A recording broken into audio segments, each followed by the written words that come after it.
이집트 카이로에서 자란 나는 아랍어 말고 다른 언어를 쓸 이유가 없었다.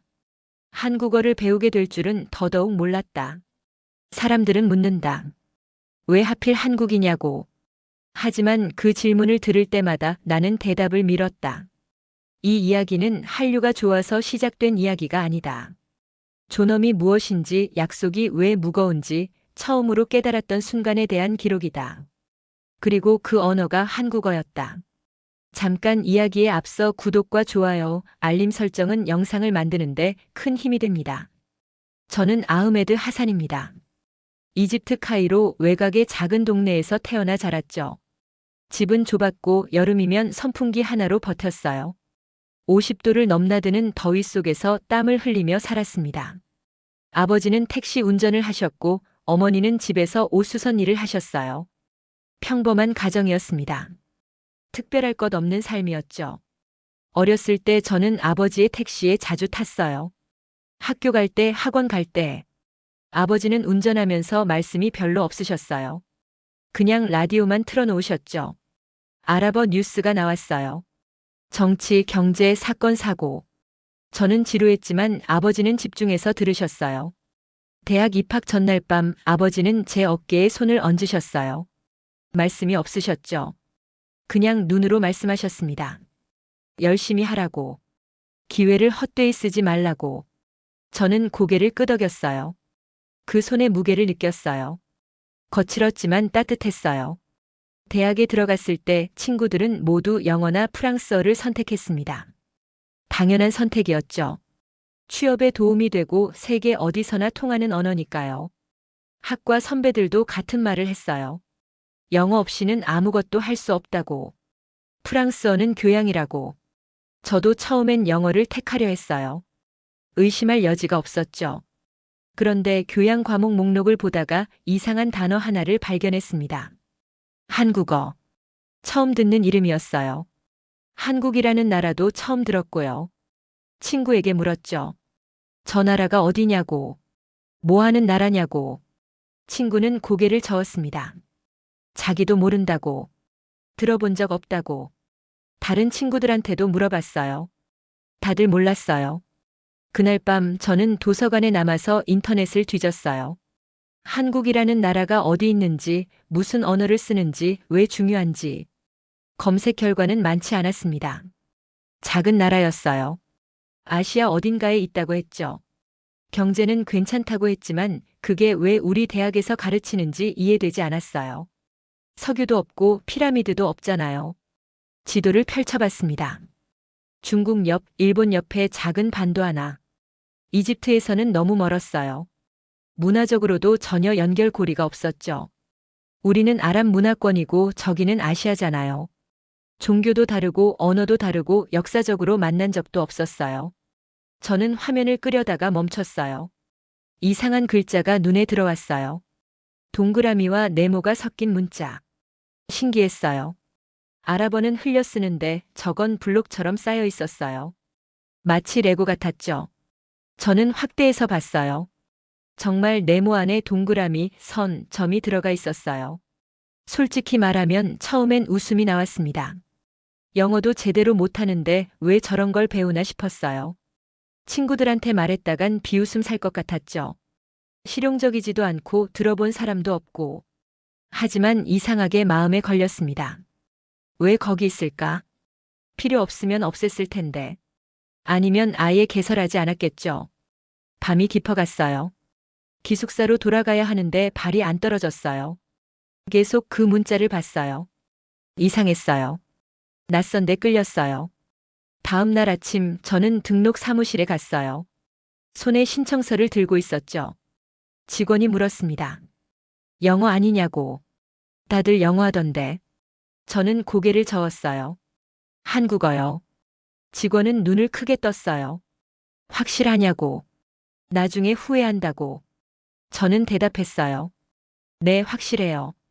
그 순간 저도 몰랐어요. 왜 그렇게 대답했는지. 이유도 없었고 계획도 없었어요. 그냥 궁금했어요. 그 문자가 뭔지. 그 언어가 어떤 소리를 내는지. 그게 시작이었습니다. 첫 수업날 강의실 문을 열었을 때 학생은 7명뿐이었습니다. 넓은 강의실에 7명. 50명은 앉을 수 있는 공간이었는데 앞쪽 자리에 다들 듬성듬성 앉아 있었어요. 어색해 보였어요. 서로 눈도 잘 안 마주쳤죠. 저는 뒤쪽 자리에 앉았어요. 도망갈 준비를 하면서요. 교수가 들어왔습니다. 한국인이 아니었어요. 이집트 사람이었죠. 50대쯤 돼 보이는 남자분이었어요. 머리가 희끗희끗하고 안경이 두꺼웠어요. 인사도 없이 칠판에 뭔가를 쓰기 시작했습니다. 분필 소리만 교실에 울렸어요. 이상한 글자들이 나타났어요. 동그라미, 네모, 가로선, 세로선. 교수는 한참을 쓰더니 돌아서서 우리를 봤어요. 첫 마디가 경고였습니다. 목소리가 낮았어요. 이 언어는 빠르게 배울 수 없다고. 3개월 만에 말할 수 있을 거라 기대하지 말라고. 옆자리 학생이 작게 한숨을 쉬었어요. 저도 조금 당황했죠. 시작부터 이러면 어떡하나. 교수는 계속 말했습니다. 문자는 쉬워 보여도 문법은 전혀 다른 체계라고.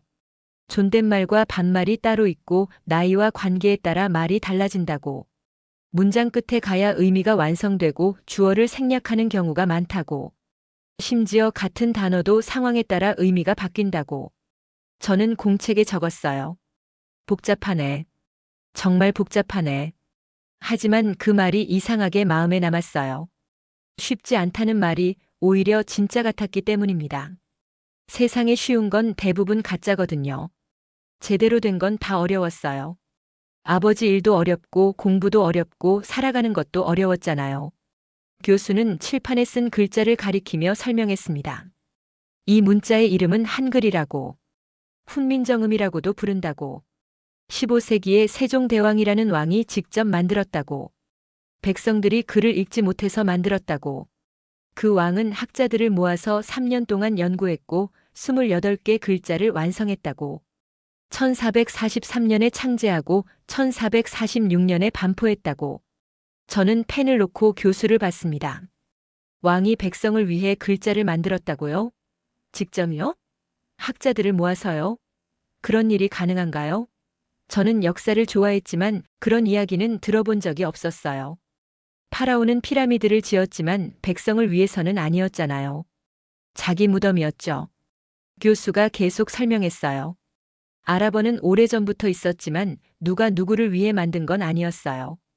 그냥 시간이 지나면서 생겨난 거였죠. 영어도 마찬가지고요. 자연스럽게 발전한 거예요. 그런데 한글은 달랐어요. 의도가 있었어요. 목적이 있었어요. 교수가 말했습니다. 이 문자는 과학적이라고. 혀의 위치, 입술의 모양, 목의 울림에 따라 글자 모양이 정해졌다고. 논리적으로 설계됐다고. 그래서 배우는 건 어렵지 않다고. 하루면 글자는 다 익힐 수 있다고.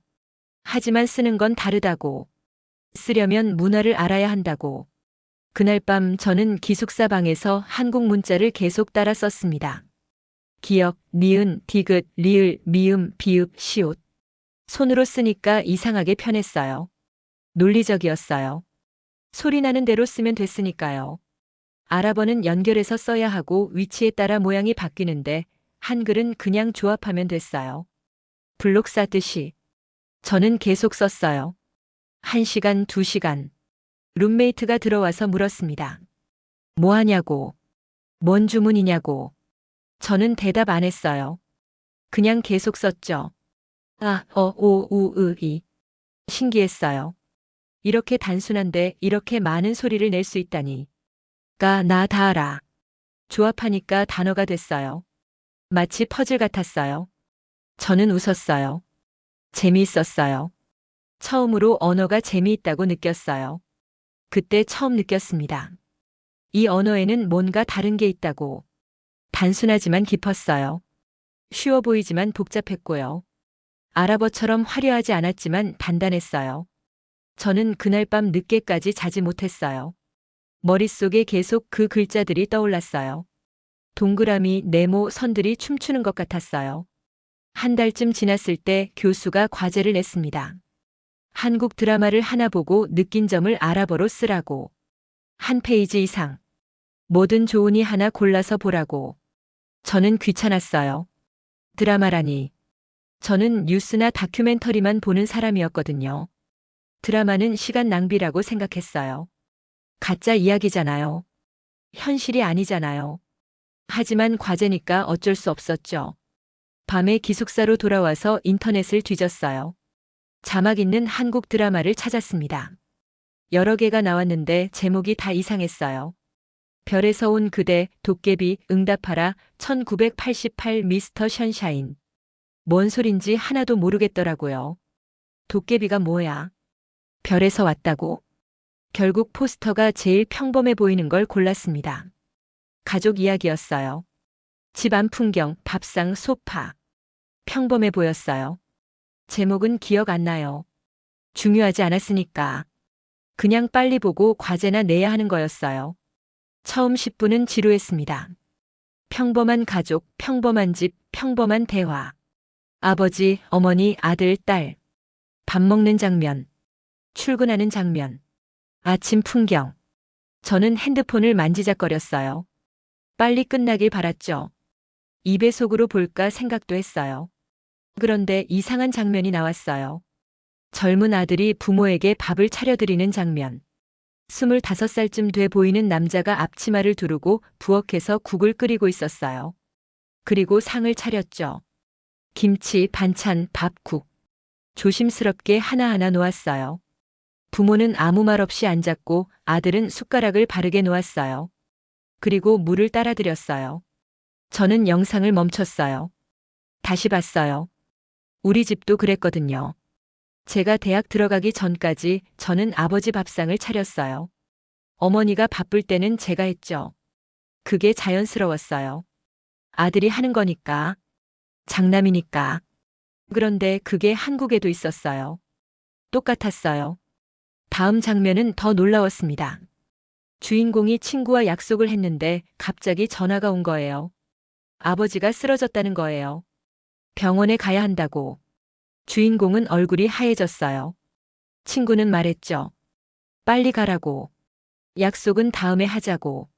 당연한 말이었어요. 아버지가 쓰러졌는데 뭘 망설여. 그런데 주인공은 고개를 저었어요. 병원에 어머니가 있으니 괜찮다고. 형도 가고 있다고. 약속을 지키겠다고. 친구가 이해 안 된다는 표정을 지었어요. 저도 마찬가지였죠.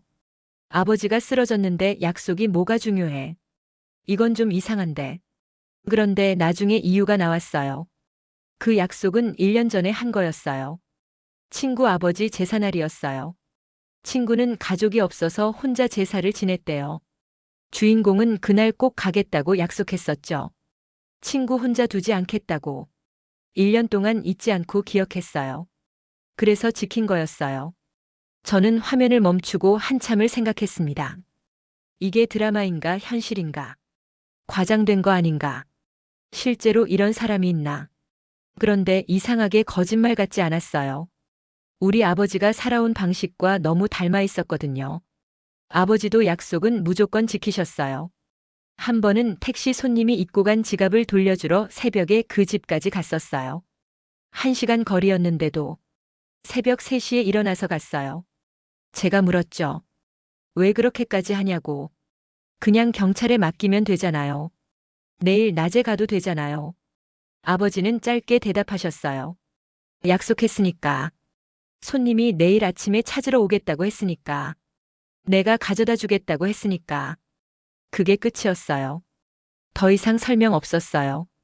저는 그때 이해 못했어요. 귀찮은데 왜 그래?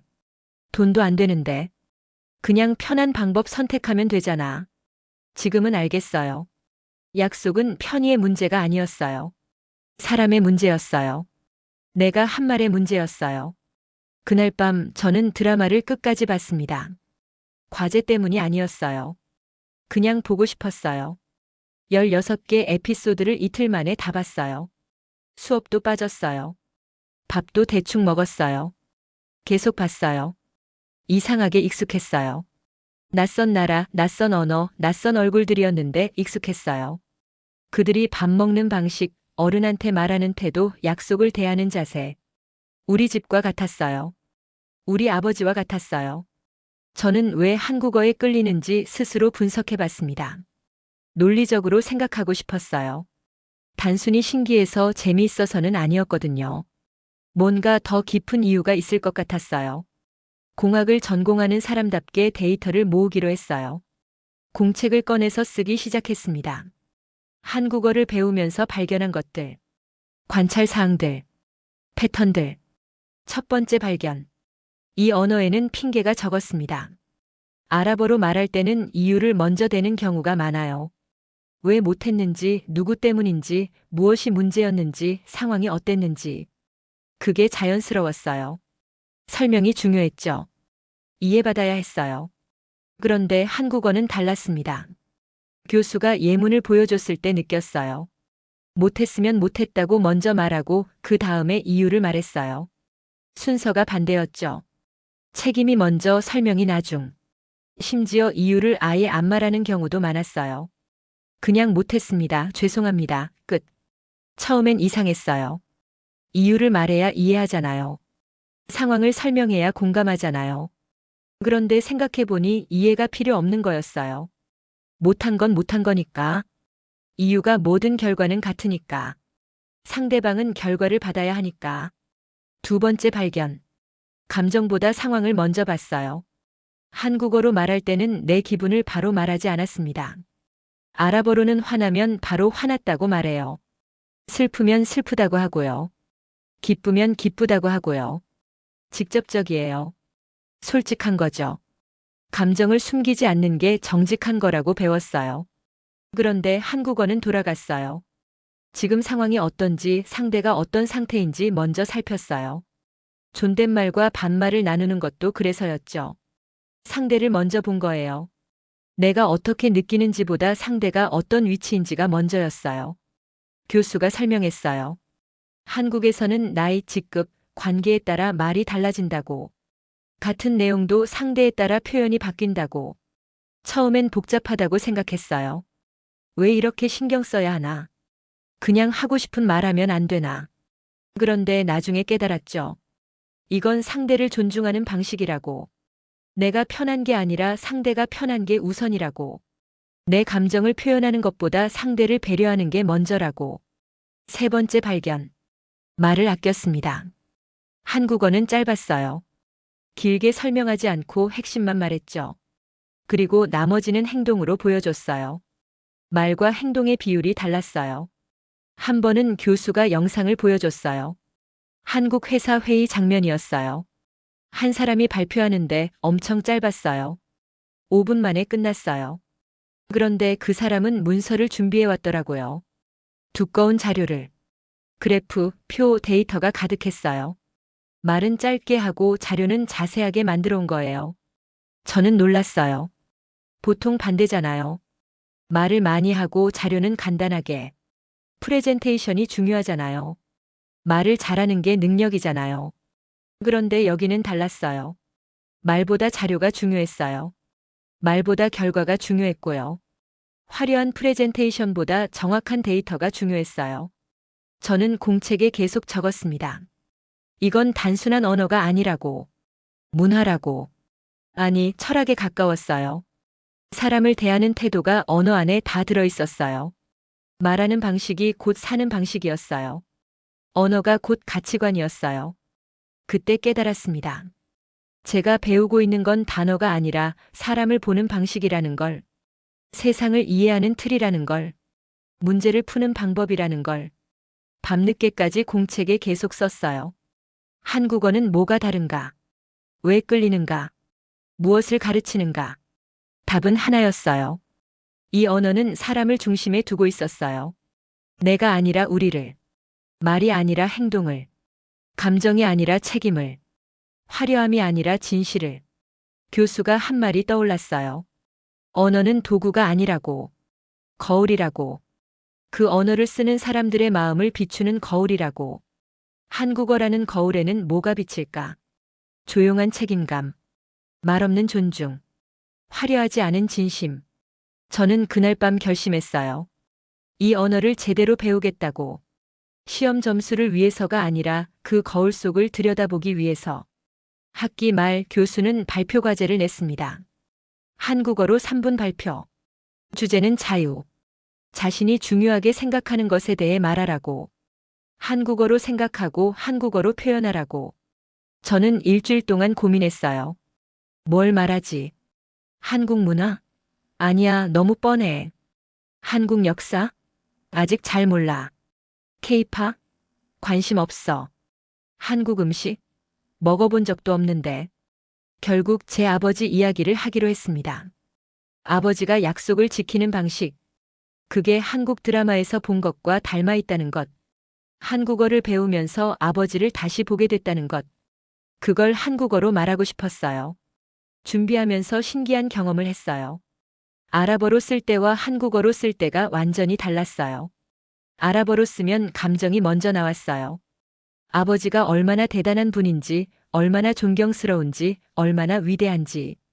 형용사가 많았어요. 수식어가 많았어요. 아름답고 훌륭하고 놀라운. 그런데 한국어로 쓰니까 달랐어요. 감정이 덜 튀어나왔어요. 대신 사실이 선명해졌죠.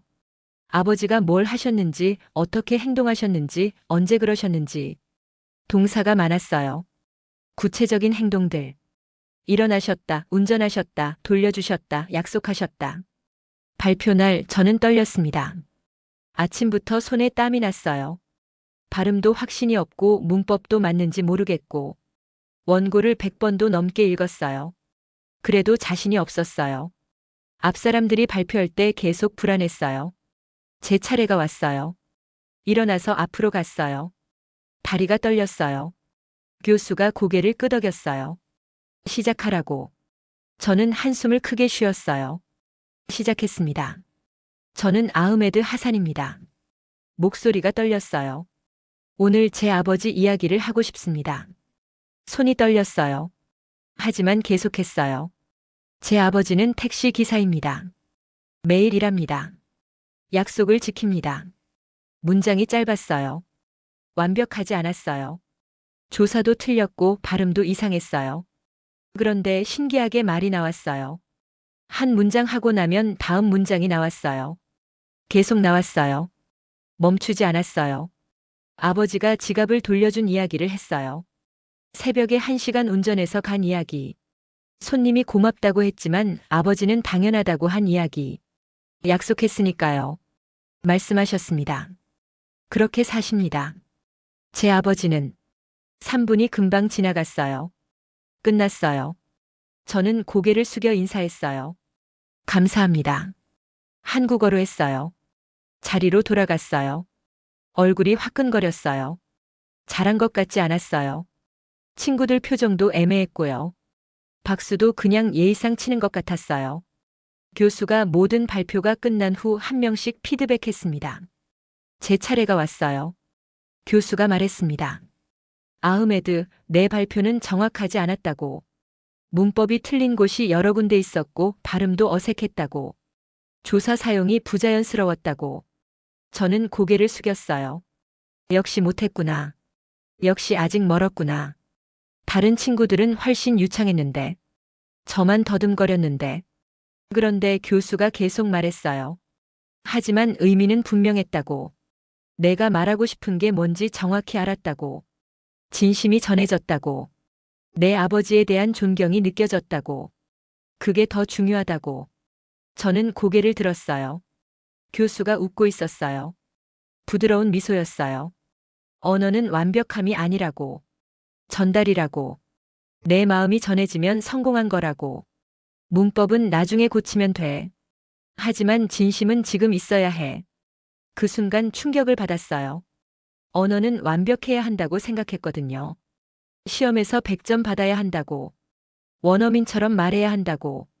틀리면 안 된다고. 부끄러운 거라고. 그런데 이 교수는 다르게 말했어요. 완벽보다 진심이라고. 정확함보다 전달이라고. 형식보다 내용이라고. 저는 그날 밤 기숙사로 돌아와서 한참을 생각했습니다. 한국어는 완벽을 요구하지 않는다고. 대신 진심을 요구한다고. 그게 이 언어의 핵심이라고. 형식보다 내용. 말보다 마음. 화려함보다 진실. 그때부터 저는 달라졌어요. 틀릴까봐 망설이지 않았어요. 부끄러워하지 않았어요. 그냥 말했어요. 진심을 담아서.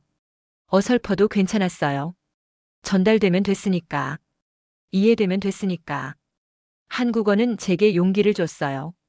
완벽하지 않아도 된다는 용기. 진심이면 충분하다는 용기. 졸업 후 저는 운 좋게 한국 기업과 일할 기회를 얻었습니다. 이집트에 진출한 건설 회사였어요. 카이로 외곽에 대규모 주거 단지를 짓는 프로젝트였죠. 2년 계약이었어요. 통역 보조 업무를 맡았어요. 큰일은 아니었지만 한국어를 쓸 수 있다는 게 좋았어요. 배운 걸 써먹을 수 있다는 게 신났어요. 첫 출근 날 한국 팀장을 만났습니다. 박민수 씨. 40 중반쯤 돼 보이는 분이었어요. 키가 크고 안경을 쓰고 표정이 없었어요.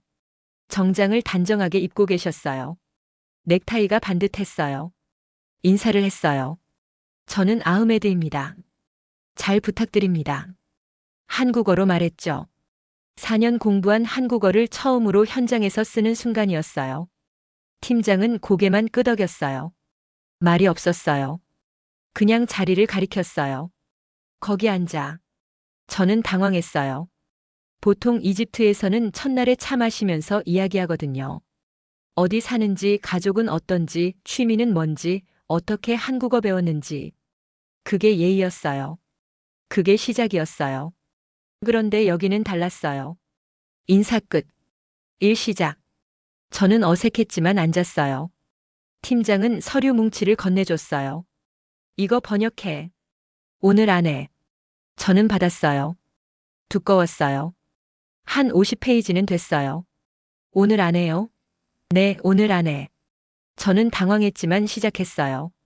기술 문서였어요. 어려운 단어가 많았어요. 사전 찾고 검색하고 다시 쓰고. 점심도 대충 먹었어요. 저녁 6시까지 끝냈어요. 팀장한테 드렸어요. 팀장은 받아서 쭉 훑어봤어요. 고개를 끄덕였어요. 수고했어. 내일 9시까지 출근. 그게 끝이었어요. 저는 집에 가면서 생각했어요. 왜 이렇게 말이 없지? 무뚝뚝한 건가? 불친절한 건가? 일주일 지나니까 이해가 됐습니다.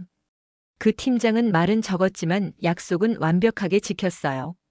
오전 9시에 만나자면 8시 50분에 와 있었고 일주일 안에 검토하겠다면 정확히 일주일 만에 그것도 하루 전에 연락이 왔어요. 늦어본 적이 한 번도 없었어요. 한 번은 제가 실수를 했어요. 숫자를 잘못 번역한 거였어요. 300만이 아니라 3천만이었는데 제가 착각한 거죠. 심각한 실수였어요. 계약 금액이 10배 차이 났어요. 저는 떨면서 보고했어요. 죄송합니다. 제가 실수했습니다. 팀장이 물었어요. 언제 알았어? 방금요. 얼마나 차이나? 10배요. 해결 방법은? 다시 번역하겠습니다. 팀장은 고개를 끄덕였어요. 그래, 오늘 안에. 그게 끝이었어요. 화를 안 냈어요. 소리도 안 질렀어요. 왜 그랬냐고도 안 물었어요. 그냥 해결 방법만 물었어요. 저는 그날 밤늦게까지 일했어요. 다시 확인하고 또 확인했어요. 완벽하게 끝냈어요. 다음 날 아침 8시에 드렸어요. 팀장은 받아서 확인했어요. 잘했어. 다음부터 조심. 그게 끝이었어요. 나중에 현지 직원이 말해줬어요. 저 팀장이 원래 그렇대요. 말은 없는데 공정하대요. 실수하면 비난 안 하고 고칠 기회를 주고 잘하면 제대로 인정해주고. 한 번은 더 큰 실수가 있었습니다. 현지 협력업체가 자재를 잘못 보낸 거였어요. 시멘트 종류를 착각한 거죠. 강도가 다른 거였어요. 이미 쓴 것도 있었어요. 다시 해야 했어요. 저는 걱정했어요. 한국 사람들이 화낼 거라고. 소리 지를 거라고. 저희 잘못은 아니지만 책임자가 우리니까 우리가 들을 거라고. 회의실에 들어갔어요. 팀장이 앉아 있었어요. 옆에 현장 소장도 있었어요. 표정은 평소와 같았어요. 저는 떨면서 설명했어요. 협력업체가 실수했다고. 다시 주문했다고. 일주일 걸린다고. 쓴 부분은 철거해야 한다고. 팀장은 한참 생각하더니 조용히 물었습니다. 일주일이면 공사 일정에 문제가 생기나요? 저는 대답했어요. 사흘 정도 늦어질 것 같습니다. 팀장이 말했어요. 그럼 다른 부분을 먼저 진행하죠. 순서를 바꿔서. 우리가 도울 게 있나요? 협력업체한테 필요한 거 있으면 말해요. 저는 멈췄어요. 화를 안 내요? 누구 책임이냐고 안 물어요? 얼마 손해냐고 안 따져요? 팀장은 그냥 서류를 보고 있었어요. 조용했어요. 문제를 해결하려고만 했어요. 책임을 묻지 않았어요. 그날 저녁 현지 직원이 말했어요. 한국 사람들은 이상하다고. 화를 안 낸다고. 보통 외국 회사들은 고함 지르고 책임자 자르고 난리인데. 저는 대답했어요. 이상한 게 아니라고. 저게 정상이라고. 몇 달 일하면서 저는 패턴을 발견했습니다. 한국 팀은 문제가 생기면 누굴 탓하지 않았어요. 왜 이렇게 됐냐고 따지지도 않았고요. 감정적으로 반응하지 않았어요. 그냥 조용히 물었어요. 어떻게 해결하냐고. 누가 뭘 할 수 있냐고. 지금 뭐가 필요하냐고. 저는 그들을 존경하게 됐습니다. 조용해서가 아니었어요. 흔들리지 않았기 때문이에요. 어떤 상황에서도 원칙을 지켰어요. 약속한 시간, 약속한 품질, 약속한 태도. 한 번도 어긴 적이 없었어요. 프로젝트가 끝날 즈음 팀장이 저를 불렀어요. 작은 식당이었어요. 처음으로 밖에서 만났어요. 고생했다고. 한국어 잘한다고. 저는 대답했어요. 감사합니다. 많이 배웠습니다. 팀장이 물었어요. 뭘 배웠는데? 저는 잠시 생각했어요. 그리고 말했어요. 약속을 지키는 법이요. 말보다 행동이 중요하다는 것이요. 팀장은 웃었어요. 처음 보는 표정이었어요. 2년 동안 한 번도 본 적 없는 미소였어요. 그리고 말했어요. 그걸 배웠으면 다 배운 거야. 한국어보다 중요한 거 배운 거야. 저는 그때 배웠습니다. 존엄은 큰 소리에서 오지 않는다고. 조용히 약속을 지키는 데서 온다고. 말이 아니라 행동이라고. 화려함이 아니라 일관성이라고. 지금 저는 여전히 이집트에 삽니다. 카이로 중심부에서 일하고 아랍어로 하루를 보내죠. 한국 회사는 프로젝트 끝나고 철수했어요. 2년 계약이 끝났으니까요. 다들 한국으로 돌아갔고요. 박 팀장도 가셨어요. 공항에서 인사했어요. 건강하세요. 짧은 인사였어요. 연락은 끊겼어요. 그게 자연스러웠어요.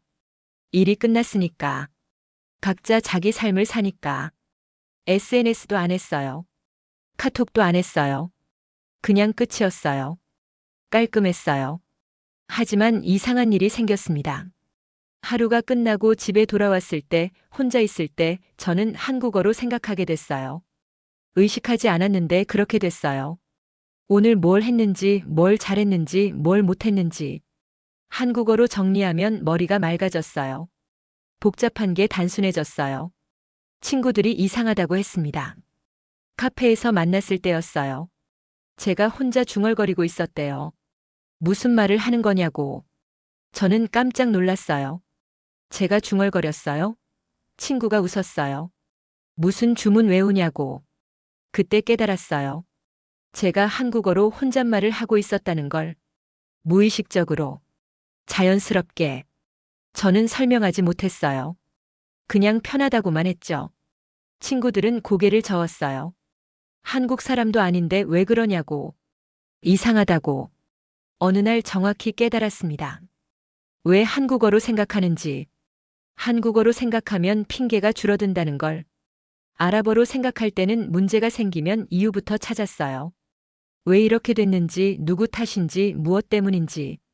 내 잘못이 아니라는 걸 먼저 확인했어요. 그게 자연스러웠어요. 그런데 한국어로 생각하면 달랐어요. 뭐가 잘못됐는지 먼저 보고 어떻게 고칠지 생각했죠. 책임이 누구냐는 중요하지 않았어요. 해결이 중요했죠. 다음에 어떻게 할 건지가 중요했어요. 일하는 방식도 바뀌었어요. 전에는 보고서를 길게 썼어요.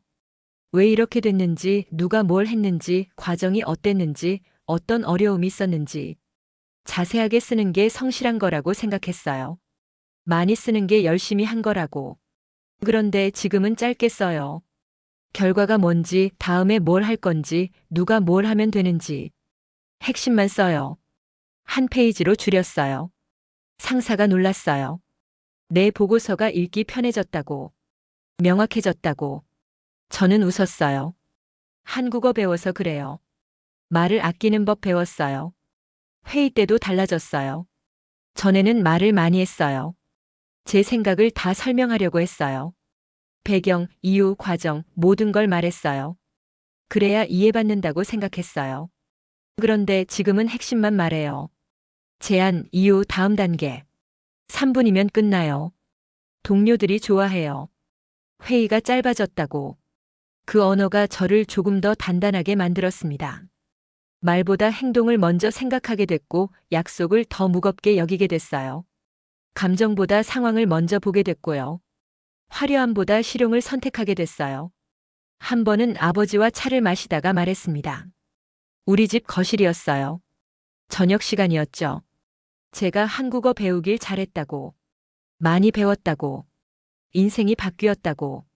아버지는 차를 한 모금 마시고 조용히 물었어요. 뭘 배웠는데? 그렇게 대단한 걸. 저는 대답했어요. 아버지처럼 사는 법을요. 말없이 일하는 것. 약속을 지키는 것. 불평하지 않는 것. 아버지는 잠시 저를 보시더니 웃으셨어요. 오랜만에 보는 웃음이었어요. 주름이 깊어지셨지만 눈은 여전히 맑았어요. 그러면서 말씀하셨죠. 내가 조금 더 나처럼 됐구나. 좋은 일이야. 저는 그제야 이해했습니다.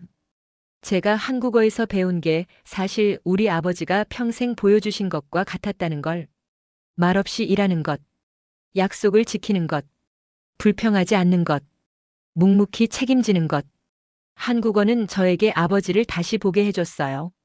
그분이 얼마나 대단한 분인지, 얼마나 단단한 사람인지, 한국어라는 렌즈를 통해 아버지가 다시 보였어요. 사람들은 여전히 묻습니다. 왜 한국어를 배웠느냐고, 취업에 도움이 되느냐고, 돈 되느냐고, 실용적이냐고, 대학원 갈 거냐고, 한국 가서 살 거냐고. 저는 이제 대답할 수 있습니다. 침착하게 확신을 가지고 정확하게. 그 언어를 배웠더니 사람을 대하는 기준이 달라졌다고. 세상을 보는 눈이 바뀌었다고. 제 자신이 달라졌다고. 한국어는 저에게 기술이 아니었어요. 자격증도 아니었고요. 스펙도 아니었어요. 도구도 아니었어요. 세계관이었어요. 철학이었어요. 사는 방식이었어요. 그 언어를 배우면서 저는 달라졌어요. 말을 아끼게 됐고 약속을 무겁게 여기게 됐어요. 감정보다 상황을 먼저 보게 됐고요. 핑계보다 해결을 먼저 생각하게 됐어요. 요즘도 저는 한국어를 공부합니다. 매일 아침 30분씩 출근 전에 카페에 앉아서 교재를 펴요. 완벽하지 않아요. 여전히 문법 틀리고 단어 헷갈려요. 발음도 이상해요. 한국 사람들이 들으면 웃을 거예요. 외국인이네 라고 할 거예요. 하지만 괜찮아요. 이 언어는 완벽을 요구하지 않으니까요. 진심을 요구할 뿐이에요. 제대로 말하는 것보다 제대로 살고 있냐고 묻는 언어예요. 문법이 맞느냐보다 마음이 맞느냐고 묻는 언어예요. 대신 이 언어는 저에게 계속 물어봅니다. 내가 한 말을 지킬 수 있느냐고. 내가 한 약속을 기억하느냐고. 내가 보인 태도를 유지할 수 있느냐고. 내가 진심이었냐고. 그게 이 언어가 가진 무게예요. 그게 이 언어가 제게 요구하는 거예요. 가끔 힘들 때가 있어요. 일이 꼬이고 사람들이 실망시키고 계획이 틀어질 때. 믿었던 사람이 배신할 때. 열심히 했는데 안 될 때. 그럴 때면 저는 한국어로 중얼거려요. 괜찮아. 할 수 있어. 지금 집중해. 다시 시작하면 돼. 그러면 마음이 가라앉아요. 복잡한 게 단순해져요. 감정이 정리돼요. 다시 일어설 수 있어요. 한국어가 저를 일으켜 세워요. 저는 지금도 카이로에서 삽니다. 평범하게 살아요. 특별한 사람 아니에요. 성공한 사람도 아니에요. 그냥 회사 다니고 친구 만나고 가족 돌보고 매일 지하철 타고 커피 마시고 보고서 쓰고 평범한 하루들. 하지만 제 안에는 한국어가 있습니다. 그 언어가 저를 지탱해줘요. 흔들릴 때, 약해질 때, 포기하고 싶을 때. 한국어로 생각하면 다시 일어설 수 있어요. 왜냐하면 그 언어는 저에게 말하거든요. 넘어지는 게 문제가 아니라 일어나지 않는 게 문제라고.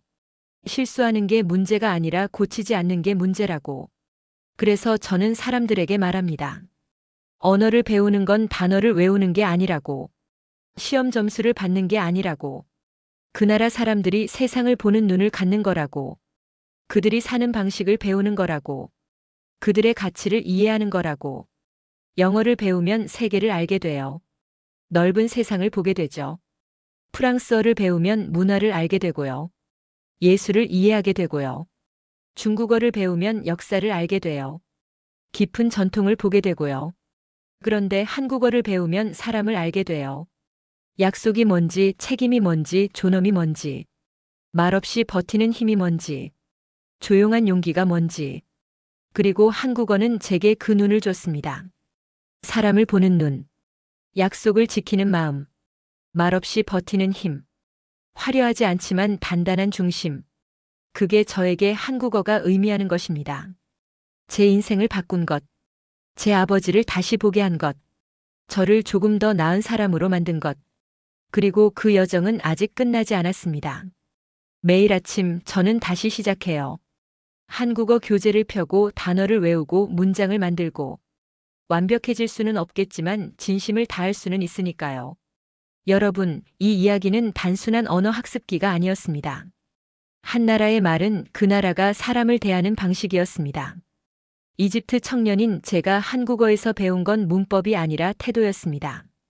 조용히 책임지는 법, 말보다 약속을 중시하는 법. 이 이야기가 마음에 남았다면 그 이유는 아마 같을 겁니다.